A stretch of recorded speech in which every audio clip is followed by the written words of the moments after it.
विचार करण्यासारखा आहे की हा जो दुकानदार माणूस आहे तो विचार आणि धंदा सोडून कुठं जात नाही. खरंच परमार्थिक माणसं इतक्या चांगल्या रीतीने परमार्थ करतात, इतक्या चांगल्या रीतीने ज्ञानेश्वरीचा दाखल्याचा अभ्यास करतात. इतका प्रामाणिकपणा जो संसारिक लोकांमध्ये आहे तो आध्यात्मिक लोकांमध्ये तेवढा प्रामाणिकपणा आहे. याचा विचार करणं म्हणजे गीतेचं सहकार्य. मग ते विचार करताना काय करायला पाहिजे? तो जो दुकानदार आहे तो 14 तास 15 तास दुकानावर बसतो, सगळं सोडलेलं असतं, जेवण सुद्धा तिथं येतं. घरी काय चाललंय माहित नाही, मुलं काय करतात माहित नाही, बायको सांगत तो आहे. इतकं तो एक निष्ठ त्या दुकानाशी झालेला असतो. ही सामान्य माणसातली एक निष्ठता कधीतरी आपल्या जीवनामध्ये यायला पाहिजे. कधीतरी आपण तेवढे स्वार्थी झालो पाहिजे की ज्ञानेश्वरी सोडून काही ऐकायचंच नाही. पण ज्ञानेश्वरी ऐकण्यासाठी इतर पदार्थाचा त्याग करणं म्हणजे अमानित्व हे लक्षण अंगात आहे. इंद्रियार्थीश वैराग्य म्हणजे लोक म्हणतात का वैराग्य पाळायचं? वैराग्य नाही, ते काही मिळवण्याकरता त्याग. अरे शब्द नाही ऐकलं. तुम्ही जे जन्माला आलेला आहे ते देवाला असं वाटत नाही का तुम्ही थोडस 2 घास चांगले खावे, एवढं सुंदर जग आहे याच्यामध्ये तुम्ही रममान व्हावं, असं काही ईश्वराला वाटत नाही की माझ्या भक्तांनी असं चांगला आनंद घ्यावा म्हणून. पण तो दिसणाऱ्या आनंदापेक्षा असणारा आनंद मोठा आहे म्हणून दिसणाऱ्या जगाचा त्यांनी त्याग. त्याचा आनंद इतरावर आधारित नाही. इतर शब्दाचा अर्थ एक विषय. स्तुती केली तर आनंद होतो, निंदा केली तर डोकं दुखतं, लहान म्हटलं तर राग येतो, महान म्हटलं की बरं वाटतं. हे जे प्रकार आहेत शब्दावर खेळण्याचे, स्तुतीवर खेळण्याचे, सुखदुःखाचे प्रकार हे साधकाच्या जीवनात नसावे म्हणून हे साधू सांगते. अध्यात्मशास्त्र हे की मूर्खाने तयार केलेलं किंवा प्रतिबंधक शास्त्र आहे मानवी जीवनाला, असं शास्त्र नाही. कमीत कमी खर्चामध्ये तुमचं जीवन गेलं पाहिजे याची व्यवस्था म्हणजे एकांतवास. तुम्हाला आर्थिक ताण आला नाही पाहिजे. खाण्याकरता लागणारा कष्ट आहे ते मधुकरी मागून आणा, 2 टायमाची जेवणाची सोय झाली, 24 तास तुम्ही ज्ञानेश्वरी वाचायला फ्री आहे. गप्पा मारायला नाही करत, एकमेकाची टिंगल टवाळी करण्याकरता तर मुळीच नाही. याचा निमित्त आहे, याचा अर्थच आहे की या ठिकाणी आपल्याला 13 त्यामध्ये प्रगत इंद्रियार्थीश वैराग्य अनहंकार. खूप सुंदर शब्द आहे. अहंकार रहित साधकाचं जीवन. साधकाचं जीवन तो साधू कोण असेल त्याच्याकडे अहंकार असेल की नाही तो त्याचा विषय आहे. पण ज्याला ज्ञान प्राप्तीची इच्छा आहे, कारण की 13वा 14वा 15वा अध्याय हा ज्ञान काढला. ज्ञान प्राप्त करून घेण्याचा पहिल्यांदा अनहंकार पाहिजे. अहंकार नाही, विनम्रता पाहिजे. मिळवायचे त्याला, त्याच्या जवळ नाही येते. साधना मिळवायची, शब्द मिळवायचे, सिद्धांत मिळवायचे, सेवा मिळवायची. आणि ज्यांच्याकडे सगळं आहे त्या साधूकडे साक्षात परब्रह्म आहे, तुम्ही त्याला काहीच देऊ शकत. हा जो दोघातला संबंध आहे ना, हा पहिला लक्षात ठेवा. जगातला कोण देव साधूला काही देऊ शकत नाही. काही जरुरी नाही साधू कोणाचं ऐकले. एवढं प्रेम करणारे नामदेव महाराज भगवंत स्वतः आळंदीला पाठवतात. काय ऐकलं ज्ञानोबाने, कसं म्हणून परत पाठवलं. देवाने पाठवलं म्हणून. देवाने पाठवलेल्या ऐकायचं नाही हे साधू संतांनी ठरवलं. देवाने काय केलं तर तुम्ही एकदा प्राप्त झाला एखाद्या विशिष्ट ठिकाणी, देव सुद्धा तुमचं काही बिघडू शकत नाही म्हणून तर मला नाराज देव नाराज होऊ द्या ना. प्राप्त मिळालेलं अशा व्यक्तीकडून तुम्हाला ज्ञान मिळवेल जिथे देव सुद्धा कमी पडतो सांगण्यासाठी. जिथं देवाचं सुद्धा त्या साधूकडे काही चालत नाही तिथून तुम्हाला ज्ञान प्राप्त करायचं. म्हणून अनहंकार अवस्था पाहिजे. म्हणून आपल्या जीवनामध्ये उत्तेजक भाव नकोय, चिडाचिडी नकोय. आणि तुम्ही महाराज शोधायचं कुठं, शोधूच नका. लायकीचं व्हा, आपोआप माणसं चांगली शोधणार काय तुम्ही? अज्ञानी माणसं शोधणार काय मला सांगा ना. कीर्तन ऐकलं चांगलं वाटलं, पिक्चर पाहायला चांगलं वाटलं, नाटक पाहायला चांगलं वाटलं, त्याला विचारलं बोलतं चांगलं नाही, जरा पिक्चर बरा वाटतं. अज्ञानी माणूस निवाडा काय करणार आहे? काय निर्णय घेऊन जात त्याला पूर्ण कुठला आवाज विक्षेप करू नका.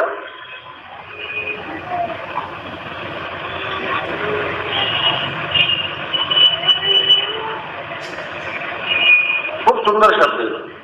काय अज्ञानी माणूस करू शकतो? काय तुझी ताकद आहे, काय हिंमत आहे? नाही ऐकलं, प्राप्त मिळालेला पण अनहंकार.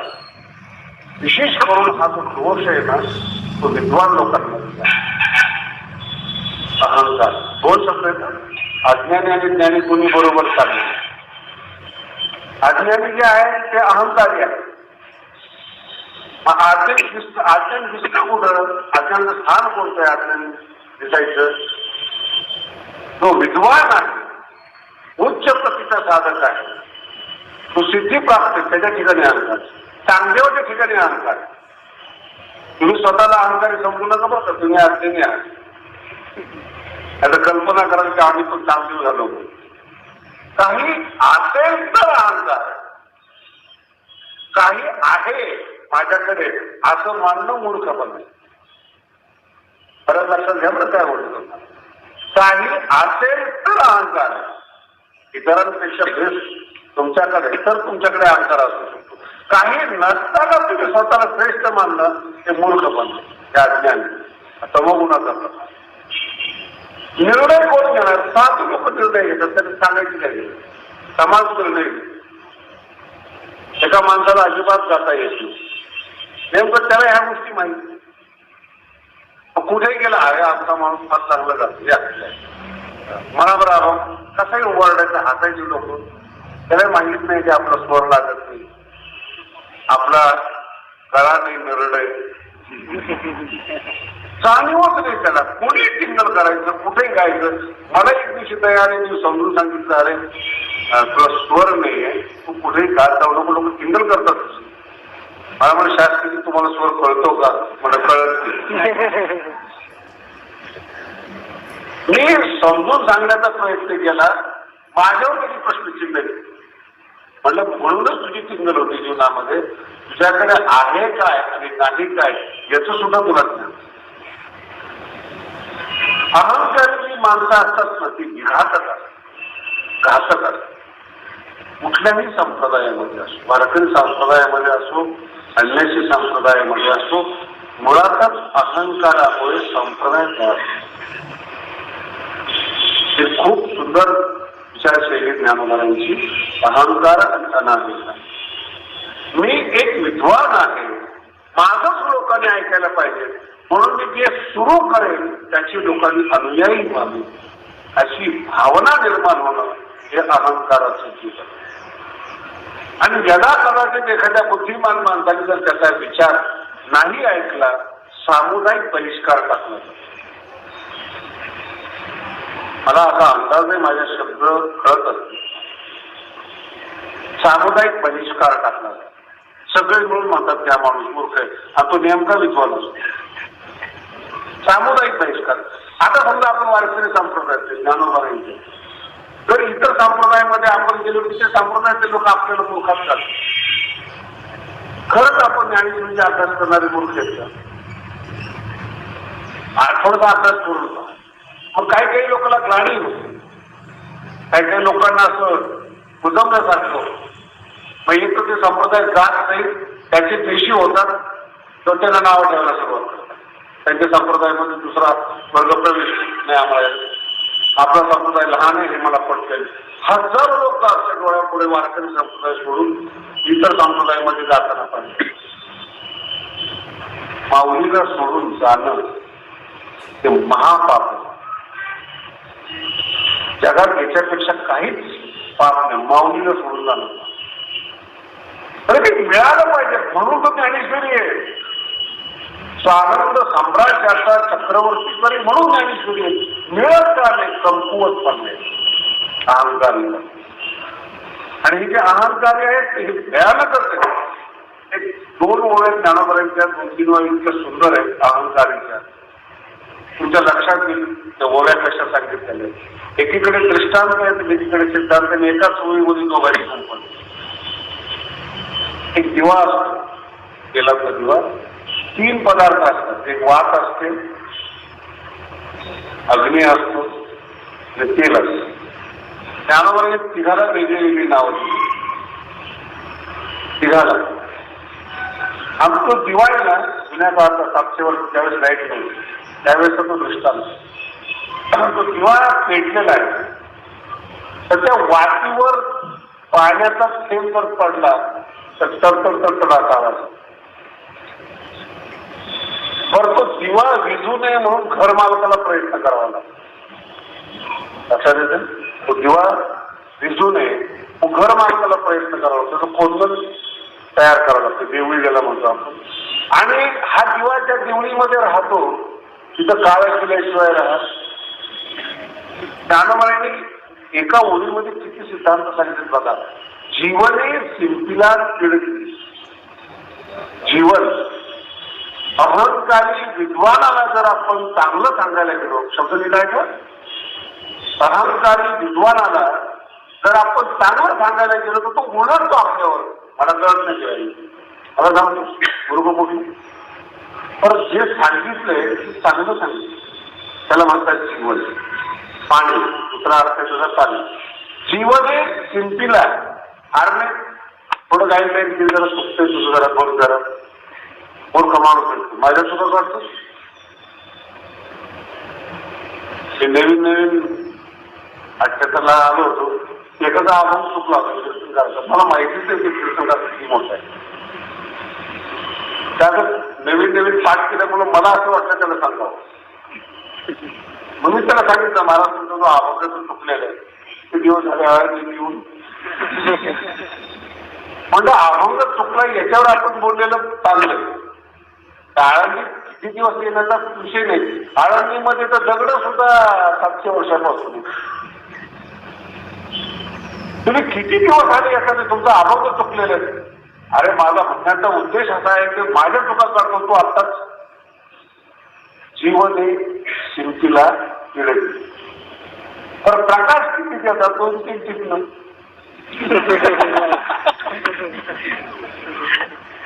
ज्ञानोबरांचे शब्द आहेत आळूमाळू प्रकाश. मध्ये मध्ये एखादं टिपण टाकलं आळूमाळू टाकलं. येथून उभा राहतो छाती काढून. हे ज्ञान एक गोडी सरळ चालली बरं का. अर्थ दुसरे तिथे त्याला भावार्थ दीपिका म्हणतात. तेथुलेनी उभा राहते बघतो आळूमाळू प्रकाश. आणि जर खवळला तो माणूस किती घराचा नायनाट करेल, लागला तरी काळी उडून येईल. दिव्याप्रमाणे जो विद्वान आहे तो एखाद्या घराला, एखाद्या माणसाला लागला ना किंवा येतो. आणि ज्या घरात राहतो त्या घराला काळीमा लावल्याशिवाय. म्हणून घरात येताना सुद्धा हल्ली विचार करावा लागतो कोणाला प्रवेश दिला. जे तर ठेविले ते तर होत भरपूर त्यात सांगितलेले. मी आपल्याला संक्षिप्त शब्दामध्ये सांगतो. हा अहंकार याच्यापासून समाजाचं कल्याण होत नाहीये. समाजात भाषण. आज वैदिक संप्रदाय म्हणून भारतामध्ये एकच शास्त्र, सगळे धर्म वेदाला म्हणतात, सगळे संप्रदाय एका गीतेला म्हणतात. गीतेचा संप्रदाय नाहीये. माझा शब्द लिहिला आहे का? गीतेचा संप्रदाय नाहीये. पण सगळे संप्रदाय गीता वाचतात तरी त्यांच्यात एक मत होत. हा अहंकाराचा. सगळे लोक म्हणतात आम्ही अशा पद्धतीने द्वैतार्थ आहे, अद्वैतार्थ आहे, अमका अर्थ आहे, तमका अर्थ आहे. हा अहंकार आहे. आणि ह्या सामान्य माणसाच्या अहंकारामुळे हिंदू समाजामध्ये मतभेद निर्माण. आपल्या वारकरी संप्रदायामध्ये बघा तुम्ही किती फळ आहे. सगळेच ज्ञानबा तुकाराम भजन करतो आपण. काही म्हणतात ज्ञानबा तुकाराम भजन नाही करायचं, रामकृष्णाने करायचं. काय म्हणतात जय म्हणायचंच नाही. हे अहंकार आणि समाजामध्ये दिसायची. मला तर कधी कधी इतकं वाईट वाटतं. आता बोलण्याचा अर्थ लक्षात ठेवा.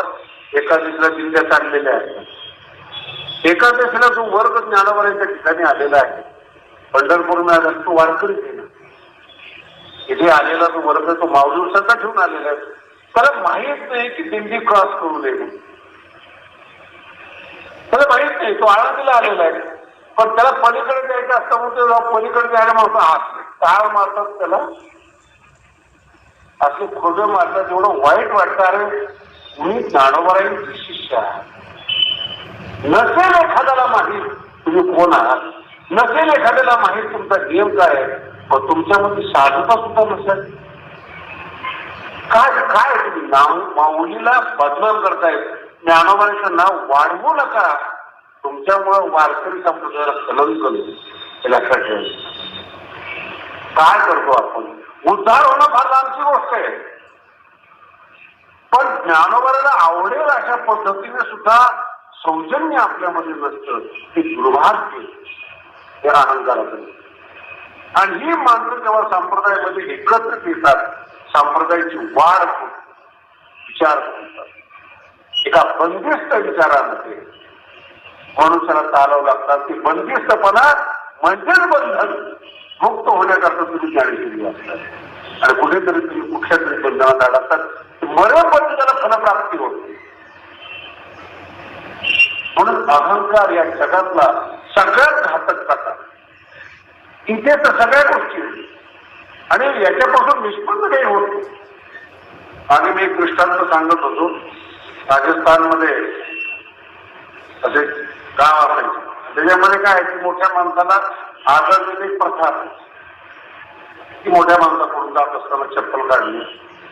आणि जो गावाचा दादा असेल तरी सगळ्यांसाठी माझं ऐकून वाचलं पाहिजे. मात्र राजस्थानमध्ये प्रत्येक विषयाला आकडा टाकलेला.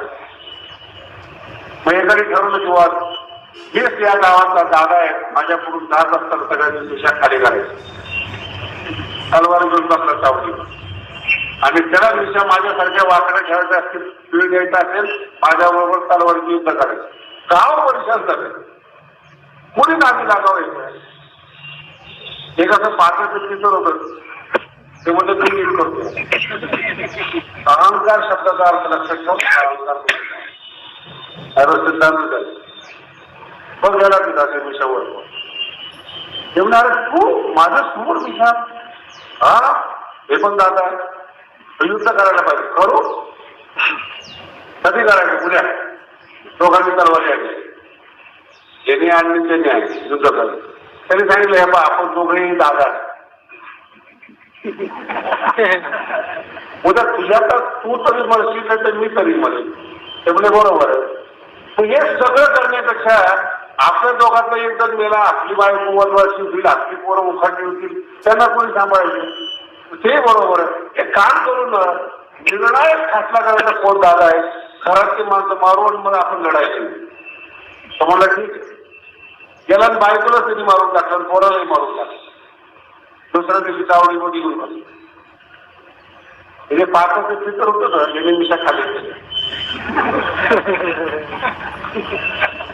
खाली मान घातली. तलवार वगैरे काहीच नाही. आता आला त्याच्यावर हात जोडून काय रे काल तलवार घेऊन असतात. नाही मी घरी गेलो, बायकोनी दोन चांगले घास खाऊ घातले. मला वाटलं एवढ्या सुंदर बायकोला दिशासाठी कशाला बाहेर ते वर राहिल्या काय खाली राहिल्या आणखी मी तर दारून टाकेल. तुला प्रश्न अर्थ लक्षात.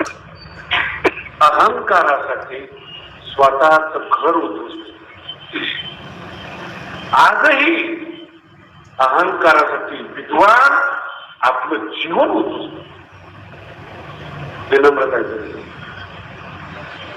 येत नाहीये त्याला, पण अहंकार स्वतःच्या जीवनाला जाळतोय. तो संत होत नाहीये. त्याच्या डोक्यातच येत नाही. हे पहा, इंद्रियार्थी वैराग्यम अनहंकार. आणि पुढचा टप्पा इतका सुंदर आहे. जन्म मृत्यू जरा व्याधी दुःख दोषानुदर्श. साधकाने रोज मी जे बोलतो ना, वारकरी समाजामध्ये 50% आपण माझ्या बोलण्याचे जाते या श्लोकाचे. इंद्रियार्थी वैराग्यम अनहंकार जन्म मृत्यू जरा हे सगळे अभंगच आहे. आणि ज्ञानेश्वरी वाचूनच तयार झालेले आपण. जन्म मृत्यू जरा व्याधी दुःख दोषानुदर्श. जन्म मृत्यू हे सतत तपासणी केली पाहिजे. जन्म म्हणजे काय, मृत्यू म्हणजे काय, आपल्या जीवनामध्ये मृत्यू किती वेळ राहिलेला, काकडा म्हणजे काय, मृत्यूवर केलेलं चिंतन. काकडा शब्दाचा अर्थ आयुष्य जात आहे पहा, काळ जपत असे महासहिताचा घोर व्हा, ध्यानी राहा उठा उठा साधू संत साधा फुले.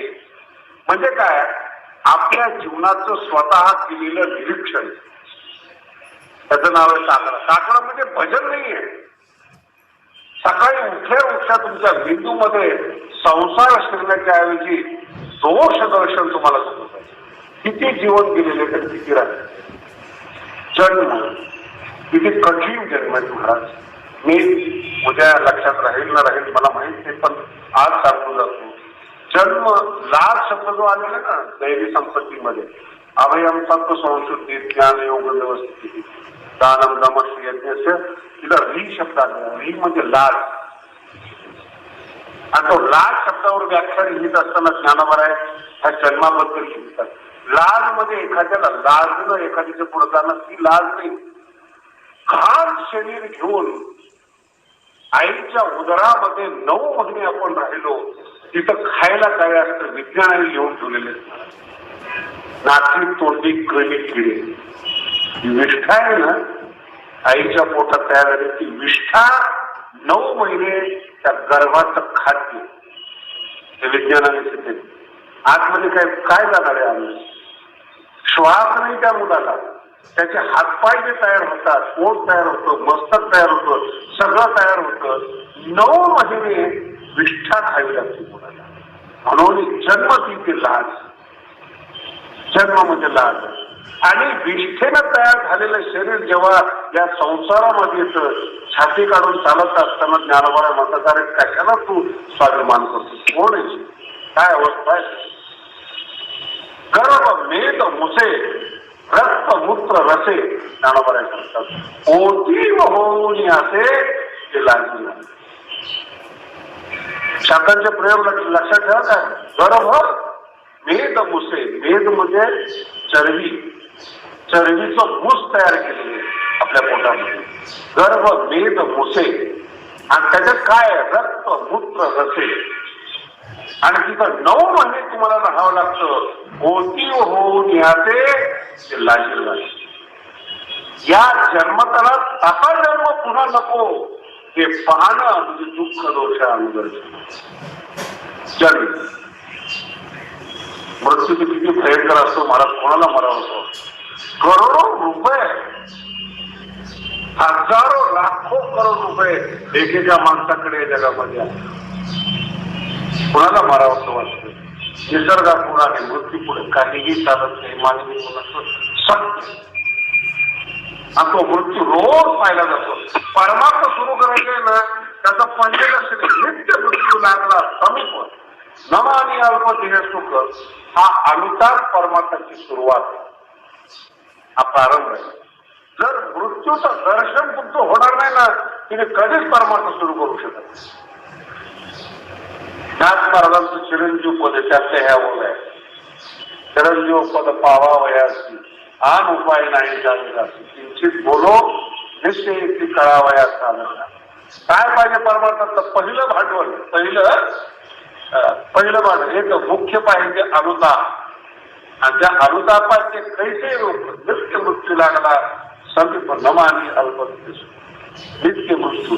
कधी जाईल काही सांगता येईल, कधी मृत्यू जीवनामध्ये झाला काही सांगता येईल. आणि अचानक लोक हजारो करोडो रुपये सोडून जातात. काय देवावर केस करता येईल, काय करता. म्हणून परमार्थ करण्याकरता दिवस माझ्याकडे कमी आहे आणि मृत्यू कधी झडप झाले हे माहीत नाही.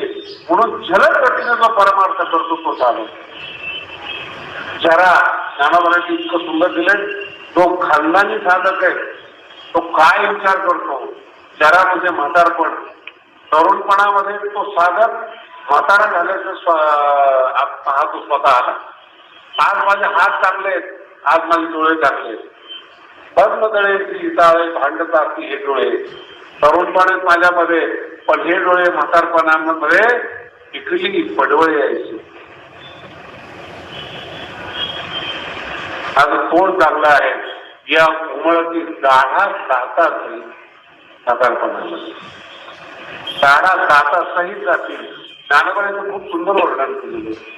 म्हातारी बहिरी डोळे पाहतो ना, ते खरंच बघण्यासारख्या वरत असतात. तसंच म्हाताऱ्या माणसाचं ते दाढी सावून धरी. आणि शैल कक्षांची ज्ञानोबांनी वर्णन केलेले. पावसाळ्यामध्ये लोक लोणावळ्याला जातात, डोंगरातून असं पाणी धार पाहण्यासाठी. ज्ञानोबांना तेवढे लांब जायचे. म्हाताऱ्या माणसाकडे बघा, थंडी होती डाळे डाळ, आणि नाक आहे ना, नाक म्हातारपणामध्ये नाकातून आवाज शेपडाचा. ज्ञानोबा हे तर शिकवतात आपल्याला. ज्ञानोबा ज्या नाकावर आपला गर्व आहे, बिडबिडतात शेपडा. ज्ञानोबांनी ती मोदी अशी गेलेलीच महाराज, मी ते खूप पाहतो. म्हातारपणापासून अंगात चरबी राहिलेली नसते.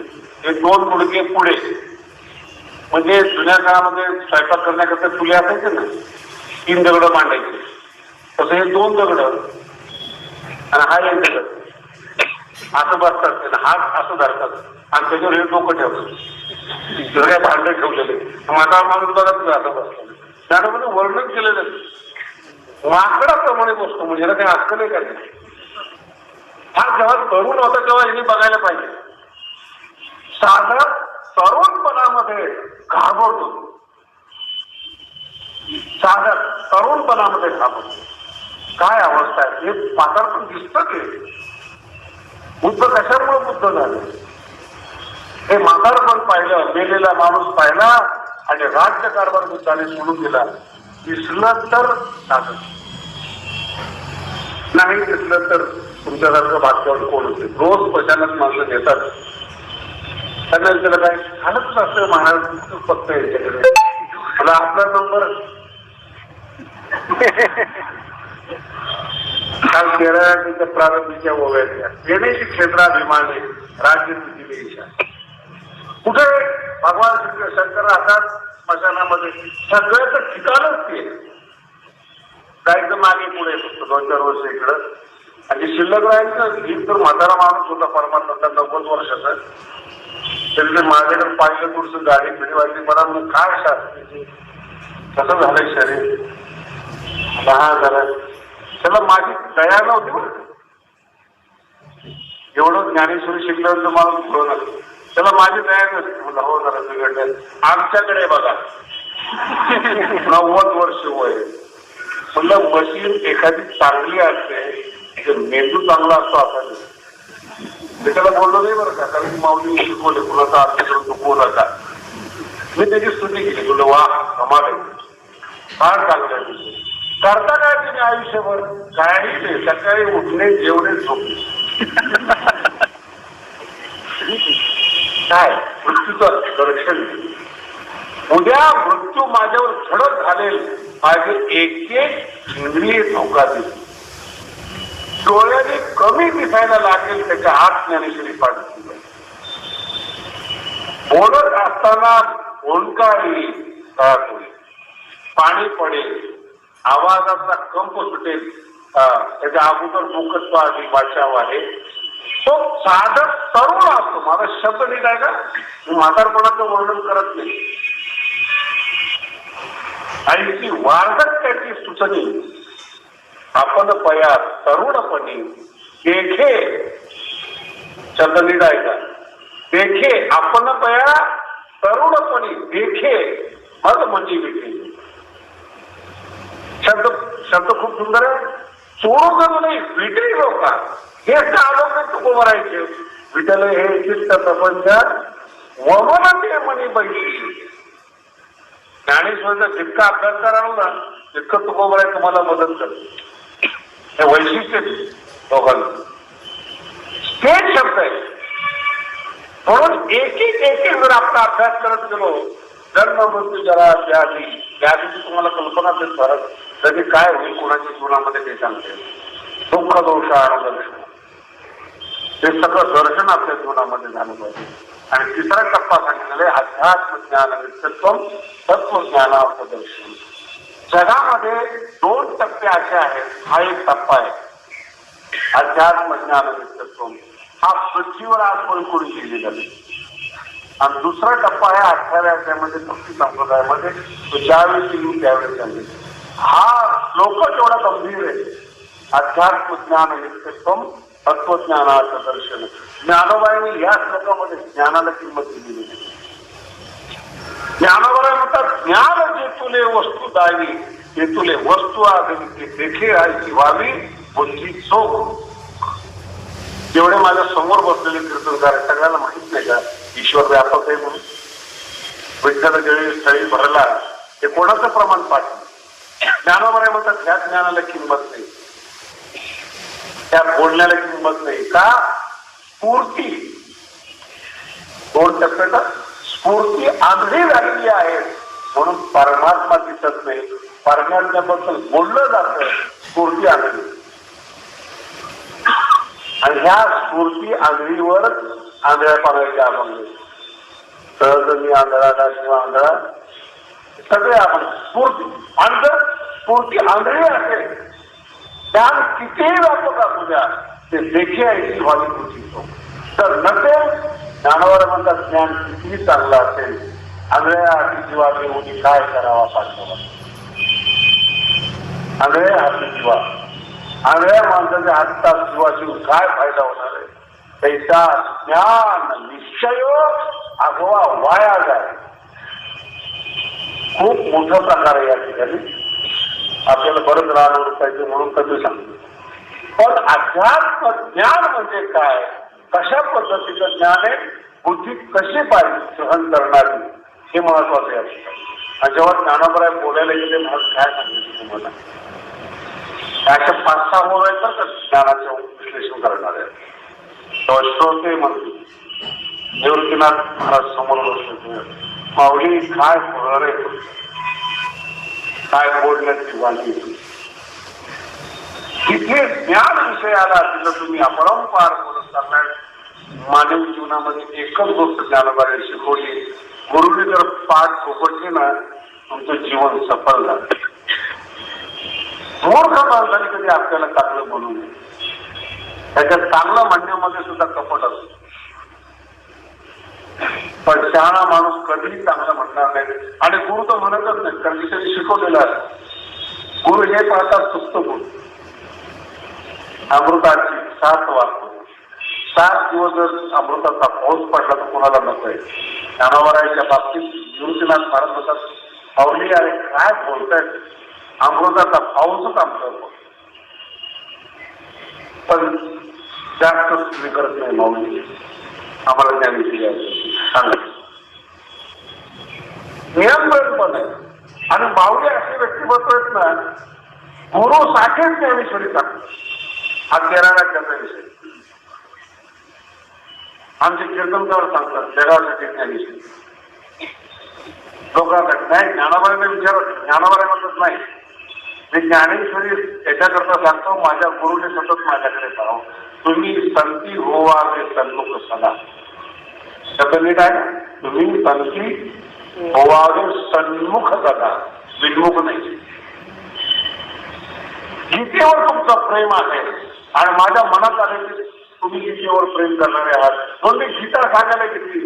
गीता ऐकण्याच्या निमित्ताने तुम्ही माझ्याकडे पाहाल आणि तुमच्या डोळ्यात तुमची कृपा कशी माझ्यावर येईल तरी मी प्रसन्न. तिथे एक शब्द आहे दोघांना माऊलीचा समजा आम्ही नाही ऐकले गीता हरकत नाही. गीता सुद्धा मला तीच घेतली तुम्ही आशीर्वाद द्या. बोल गीतेच्या बाबतीमध्ये शब्द वापरला कारण येते सोडवून घ्या मला आशीर्वाद द्या मी तुम्हाला गीता देईल नाही आशीर्वादाला गीता आशीर्वाद देईल मला दोन्ही कडून गीता. याला म्हणतात त्याला म्हणतात भावना. म्हणून अध्यात्मज्ञान नित्यत्वम तत्वज्ञानार्थ ही मानवी म्हणजे साधकामध्ये नसेल ज्ञान मिळालं, नसेल देव मिळाला, दोष दर्शन आपल्यामध्ये अवश्य असलं पाहिजे. कारण किती दिवस आपली बुद्धी तल्लक राहणार आहे. मी तर तुम्हाला परवा दिवशी बोललं की जी माणसं आयुष्यभर कार्यक्रम करतात, कीर्तन करतात आणि फिरतच राहतात ना, त्यांच्या इतकं महान कोणीच नाही जगात. स्वतःकडे लक्ष न देता समाजाकडे लक्ष देतात ही काही साधी गोष्ट. आपलं जीवन, आपल्या जीवनाची आहुती करायची, ज्ञानेश्वरी श्रवण बंद करायचं आणि लोकरंजन करायचं म्हणजे ते चेष्टा द्यायची. परमात्म्याचं एवढं होणं अवघड आहे.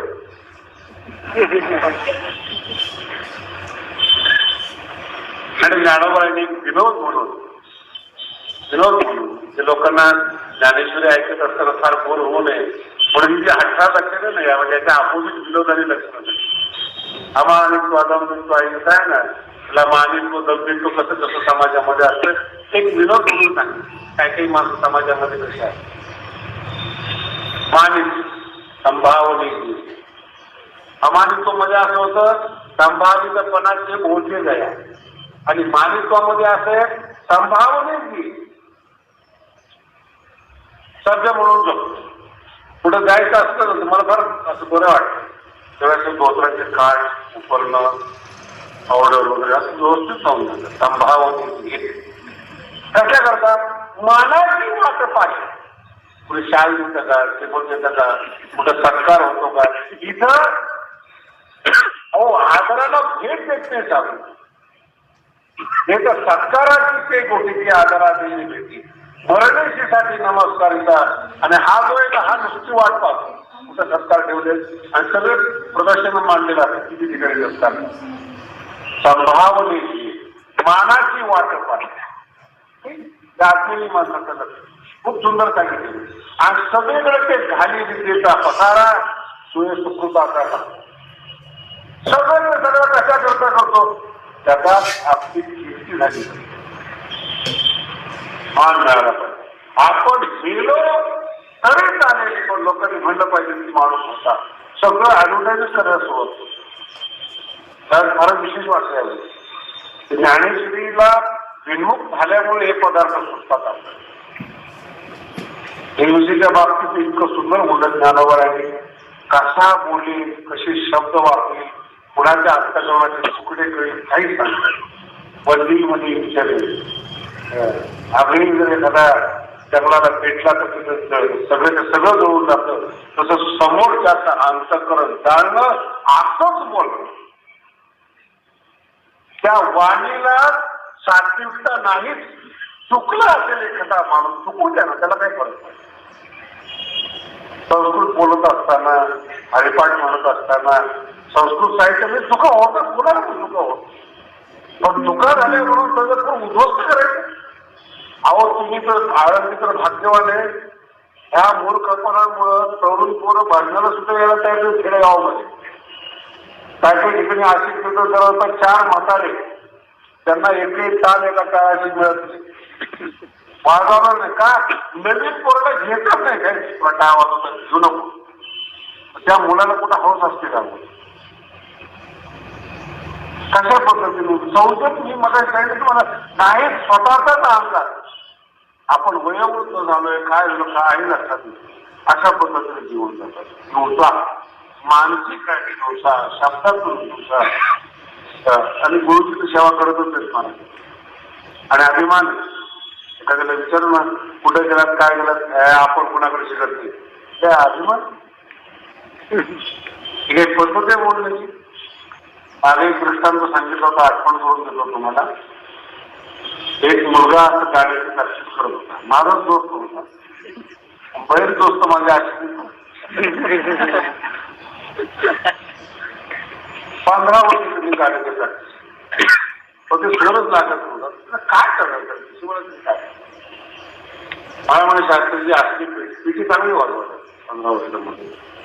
गेलो बघितलं ते पिठीचा एक स्वर जो होता ना तो मुळातच बेसूर होता. पिठीचा स्वर म्हणजे पेटी बेस होती आणि हा असो त्याच्यावर प्रॅक्टिस करतो. आणि 15 वर्ष तिथे वाया गेली त्याला. बरं मी जाऊन सांगितलं त्याला की जरा बरोबर नाही काय म्हणतो पीटी बरोबर नाही म्हणतो. अरे म्हणलं पीटीचे स्वर जोडणारा जो आहे तो काही विद्वान आहे का बिंदू बुद्धी करतो. पीटी तयार करायला सामान्य कारिगर असतो त्याला काय पाहिजे कसे एखादा सोबत टाकतो चुकून. मग तो घेऊन गेला आणि तो म्हणला बरोबर आहे हा स्वर चुकलेला. जर गुरुकडे गेला असता 15 वर्षाची मेहनत एका शब्दातून दुरुस्त. माझा अर्थ लक्षात तुम्ही स्वतःहून मेहनत करताना गुरुच्या सानिध्यामध्ये एका शब्दाने तुमचं कल्याण एका शब्दाने कल्याण. पण आपल्या मनामध्ये तोच प्रकार अहंकार असतो कसा असू शकत. पण हा चांगला असतो हा शब्द भाग नाही अहंकारी असतो जमतच नाही त्याला जीवनामध्ये. धैर्य नाही धैर्य. महाराष्ट्रीय माणसाबद्दल बोलतो बरं विशेष करून महाराष्ट्रीय माणसं लिहिलेलं धैर्य शब्दाचा अर्थ अंतःकरणाची स्थिरता. कोणी निंदा केली कोणी पुरवून न जात. प्राज्ञानी माणसं निंदा मूर्ती आहे ते कपाळ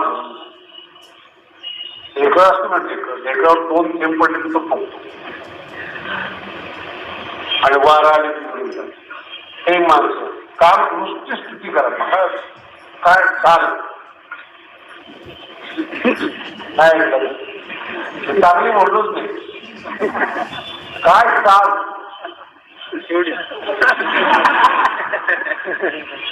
आपण मूर्खच असतो त्याला काही माहितीच असतं की चांगली म्हणला का वाईट म्हटला तर काय चाल म्हणण्याबरोबर त्याच्यातच खुश चालच बदलते. आणि जर कोणी म्हणत ना महाराज जरा स्वर लागला निंदा मोठी ऐके कपाळ करून गेले 12वी चुकीची खलू द्यायचा हे सामान्य बोलले काही नाही. पारमार्थिक माणसे रोज आपत्ती येऊन रोज त्रास काही फरक पडतो. हा धैर्याचा अभाव सुचितेचा अभाव बोलण्यामध्ये नाही कथावादी कथा नाही वाणी सुद्धा नाही. काही काही कीर्तनकारांना आपण अशुद्ध बोलतो याचाच जास्त अभिमान. मला एक कीर्तनकार म्हणला महाराज मराठी अशीच बोलली केली पाहिजे कारण की वळवावी कशी वळते मुलं आयुष्यभर वळवत. भाषा हे शास्त्रज्ञ ज्ञानवाणी स्तुती केली शब्दसृष्टी अंगरे शब्दसृष्टी अंगरे खूप सुंदर शब्द. शब्द मिळणं आपला आशय अभिव्यक्त करण्याकरता शब्द मिळणं हे अनंत जन्माचं भाग्य होत ते जीवनामध्ये. आणि इंद्रियाशी वैराग्यावर तर मला जी शब्द आहेत ना मला पूर्ण जगत दिसतं माझ्यासमोर इंद्रियाशी. नाही अजिबात नाही.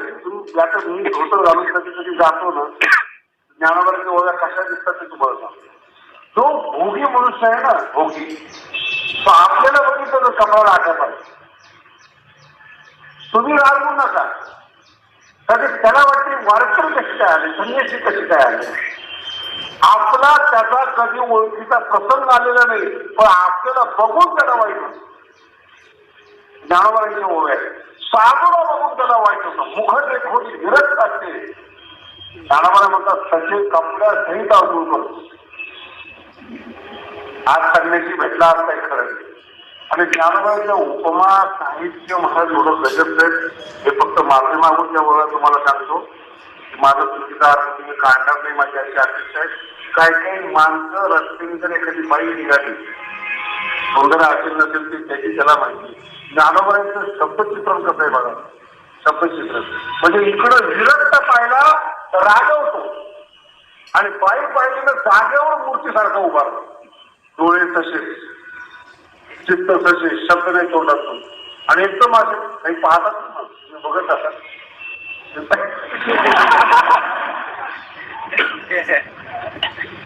बघणाऱ्याकडे बघत असाल.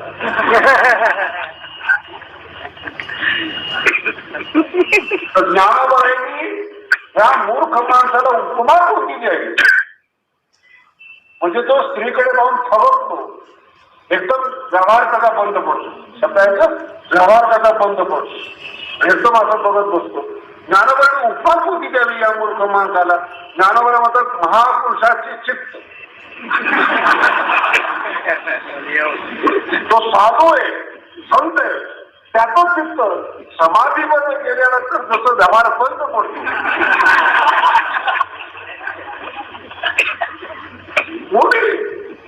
महापुरुषाची चित्त झाल्या वस्तू कसं ठाकी व्यवहार जात जिया परी तसा नुसतं पाहिल्याबरोबर विरक्त पाहिलं तर कपड्याचाही अनुभव करतो.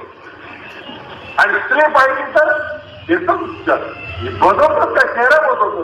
ज्ञानोबामध्ये काय प्रकार काय, ज्ञानोबामध्ये त्याला माहितीच नाही विषय कशा. आणि मग ज्ञानोबाने एक शब्द सांगतो तुम्हाला, अर्थ लक्षात येईल.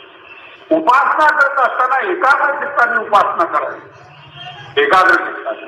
ज्ञानोबा म्हणतात हा जो आहे ना त्यांचा एकाग्र चित्ताने स्त्रीची उपासना.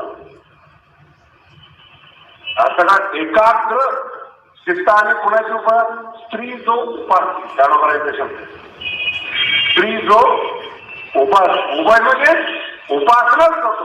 कशी उपासना करतो, काहीच कमी पडू देत नाही, पाणी भरायला जाऊ देत नाही,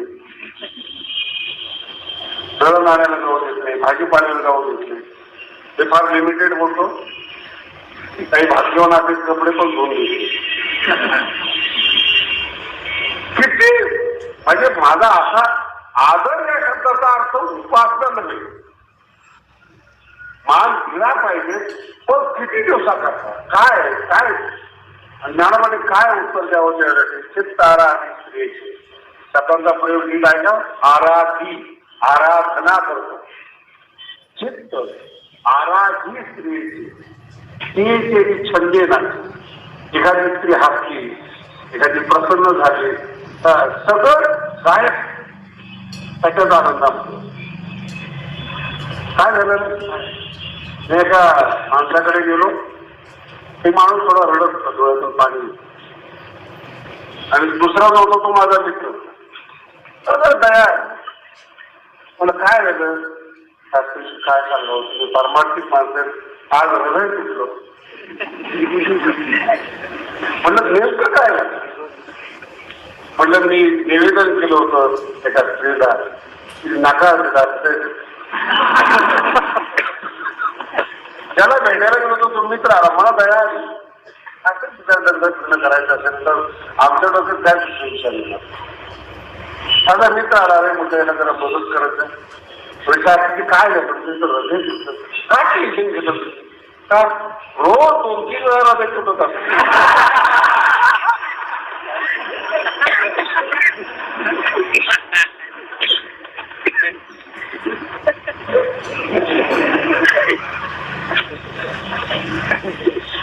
फार गंभीर नाही रोज. आता हा आता कामी चित्त आराधी हे मी छंदे नाही.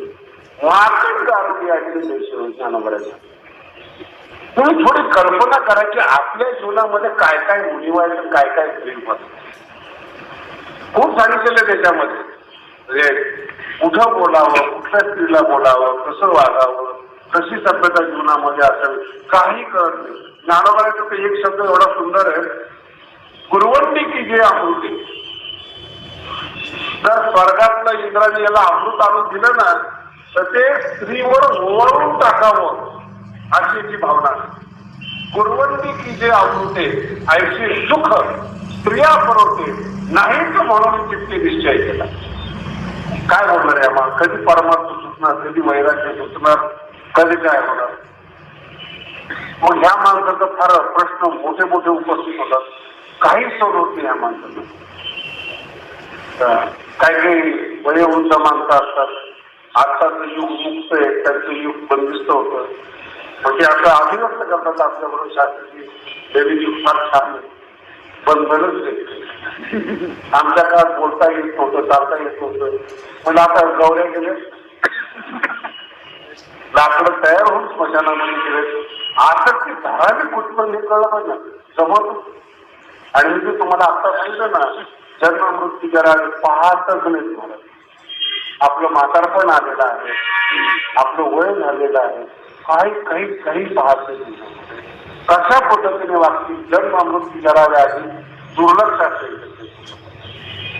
आणि ह्या धांदलीमध्ये एकदाच मिळालेला मनुष्य जन्म सामान्य विषयासाठी बर्बाद करून टाकतो, ज्ञानाला मुकतो, संतांच्या कृपेला मुकतो, ईश्वर कृपेला मुकतो आणि आज तो उद्धाराला मुकतो. एक छोटीशी घटना, छोटासा विषय पूर्ण पारमार्थिक माणसाला उद्ध्वस्त करतात, माणसाला उद्ध्वस्त करतात. पुढचा विषय आपण मध्यंतरानंतर